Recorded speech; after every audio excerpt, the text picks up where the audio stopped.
Chapter 10. Ramanashram comes into being. Introductory quote. Now you see what changes have come outwardly, what buildings have been raised, and how the ashram has grown all round. But I am ever the same. Puja was performed regularly each day at Alagamal's tomb, Samadhi, ending at midday. As it was too hot to return to Skandashram, a small hut was built which was used for cooking, and the return journey to the ashram was delayed until the evening.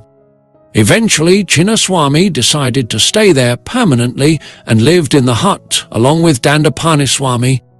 Due to the fact that some of the food now had to be brought here, there was at times not enough to eat in Skandashram. This led to differences of opinion, which Sri Ramana settled with his usual diplomacy. Sri Ramana's followers soon noticed that he visited his mother's Samadhi each day. They therefore started to wait for him there. One day he was invited to a lavish meal by a devotee. A large number of townspeople also turned up, and the meal turned into a feast which continued into the evening. As nightfall had set in, Ramana was unable to return to Skandashram, so he remained at the foot of the hill overnight. The following day, the same thing happened again. In addition, Ganapati Muni had joined them and gave an enthralling lecture which lasted late into the night.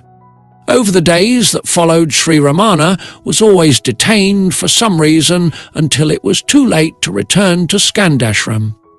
Finally, Kunju Swami and Gopal Rao were asked to look after Skandashram. For a week, they waited for Ramana's return in vain. As they did not like to stay up there without their master, they came back down, and from that time on the ashram was left empty. A short time later, the deserted ashram was broken into. Amongst other things, the thieves removed a clock and a wooden plank which Ramana had used. When he heard about it, he said, "It is good. Nobody need go there to look after the place anymore." This marked the beginning of Ramanashram. Sri Ramana once expressed it thus: "The same Shakti, power, that had brought me from Madurai to Tiruvannamalai brought me down here from the hill." In 1924, there was a robbery at the ashram. One summer night, Sri Ramana and 4 of his companions were sleeping in one of the thatched huts near the windows when they heard thieves trying to climb in through the window. Kunju Swami was furious and wanted to confront the thieves, but Ramana dissuaded him, saying, "Let these robbers play their role. We shall stick to ours. Let them do what they like. It is for us to bear and forbear. Let us not interfere with them." He suggested to the thieves that he and his companions would leave the hut so that they could take whatever they wanted, but when they came out, the robbers beat them with sticks. They also beat Ramana on his thigh, who said, "If you are not satisfied yet, you may strike the other leg also." And to Ramakrishna, who wanted to protect him, he said humorously that he had only received his appropriate puja. Puja in Tamil means worship, but also beating. The ashram inmates waited in the northern hut while the thieves rummaged through everything. The things they found, however, were worth no more than a few rupees. Being extremely disappointed and not willing to believe that this was everything, one of them returned brandishing a stick and threatened, "Where is your money? Where do you keep that?" Maharshi answered that there was no money, as they were poor sadhus living upon alms. At 2 in the morning, the thieves finally left, and Kunju Swami, who had managed to escape to get help from town, returned accompanied by several policemen. But Ramana was sitting in the northern hall conversing calmly with his disciples about spiritual matters, as if nothing had happened. In the early years, Ramanashram consisted of just a few huts. The so-called Old Hall, in which Sri Ramana lived day and night until 1949, was built in 1928. It was here that the many meetings with visitors and devotees took place. The Old Hall, which measures 40 feet by 15, is not very spacious and contains only Ramana's sofa and some bookcases. The story of the first couch is worth mentioning. Ramana used to sit on a simple wooden plank in a corner of the room. One day, Rangaswami Gaunda brought a couch as a gift for Ramana and asked him to sit on it. But Maharshi refused. For 3 days, Gaunda prayed that he may accept his present. On the third night, Ramana finally gave way and laid down on the couch to sleep. From that moment on, it became his place of residence day and night. In 1925, in Palakothu on the western side of the ashram, a colony came into being where sadhus and devotees lived in caves and in huts under the trees. This was the year in which B.V. Narasimha Swami, the first Ramana biographer, came to the ashram.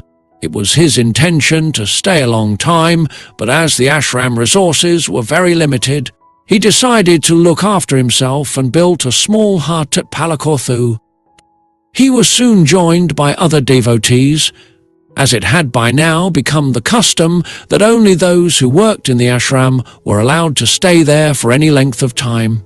Those who wanted to lead a meditative life built their huts in this colony and cared for themselves. Annamalai Swami lived there when he was no longer working for the ashram. Also Kunju Swami, Yogi Ramaya, Murugana, Paul Brunton, Viswanatha Swami, Ramanatha Brahmachari, Balarama Reddy, and many others. Sri Ramana used to pass through the colony every day on his walks. The ashram grew steadily. Over the years, more buildings were erected, such as the storeroom, the office and the bookshop, the dispensary, the guest house for male visitors, and a row of small bungalows for guests staying for longer periods. These were followed by the cowshed, the Veda school, the kitchen and the dining room. In 1937, the ashram even opened its own post office. Maharshi displayed a natural talent for planning building projects. Annamalai Swami gave detailed accounts of this in his reminiscences.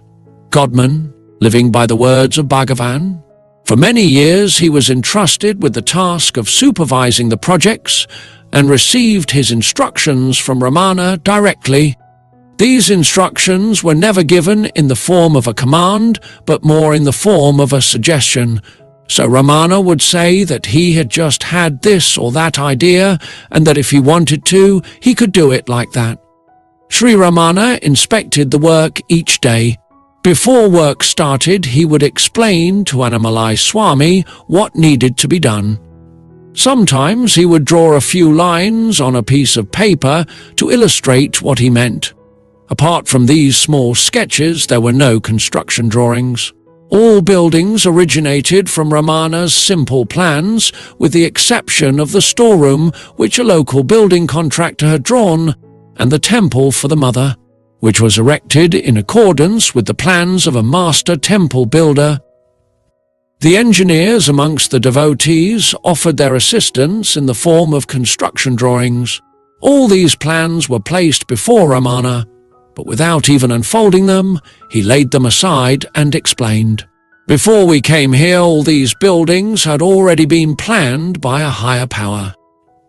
At each destined moment, all things will happen according to that plan. So why should we bother with all these written plans?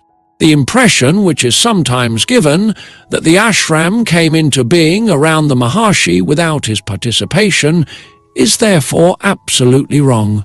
As Annamalai testified, it was Bhagavan, and Bhagavan alone, who decided when buildings should be built, where they should be built, on what scale they should be constructed, what materials should be used, and who should be in charge of the construction.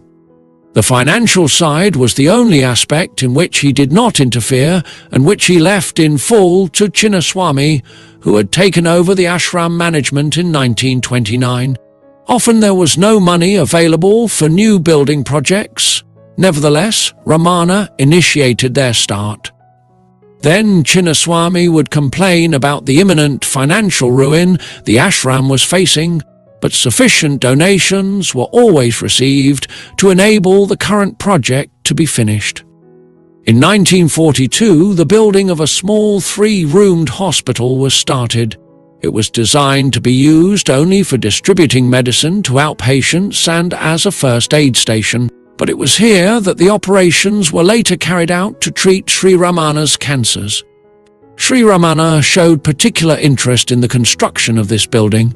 Annamalai Swami, who once again was entrusted with managing the project, reports, "When there was little or no work going on, and nothing of interest to inspect, he would still come to the site and sit there for long periods.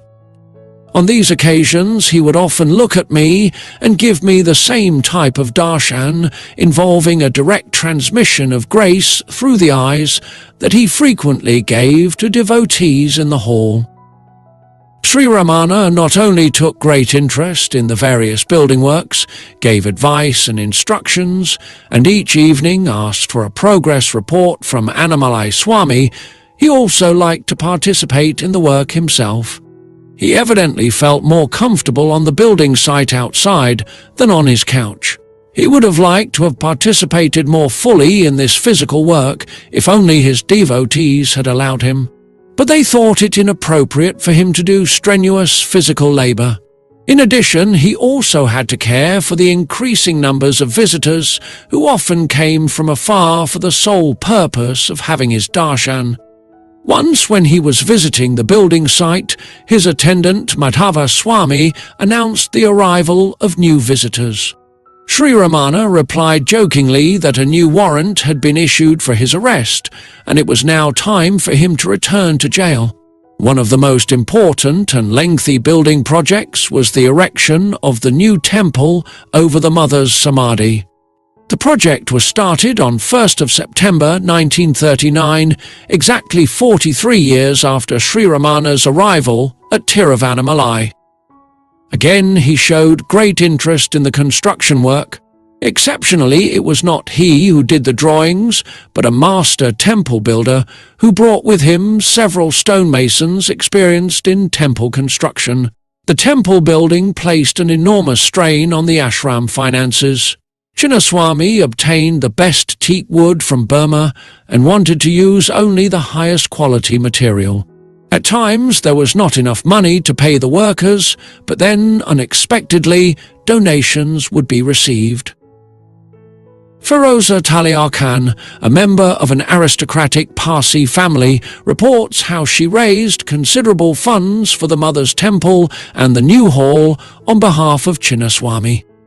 Ramana, however, was insistent that the collections should not be done in his name. The construction of the temple took nearly 10 years. It was called Mathrubhuta Swara, God in the form of the Mother, and was ceremonially opened in March 1949. The official ceremony, Kumbhabhishekam, lasted for 4 days. On the last evening, but one before the feast, the Sri Chakra Meru was installed in the inner shrine.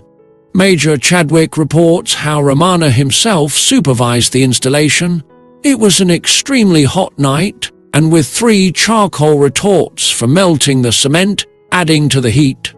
It must have been intolerable inside the airless cave of the inner shrine, but for about an hour and a half Bhagavan sat there telling the workmen what to do.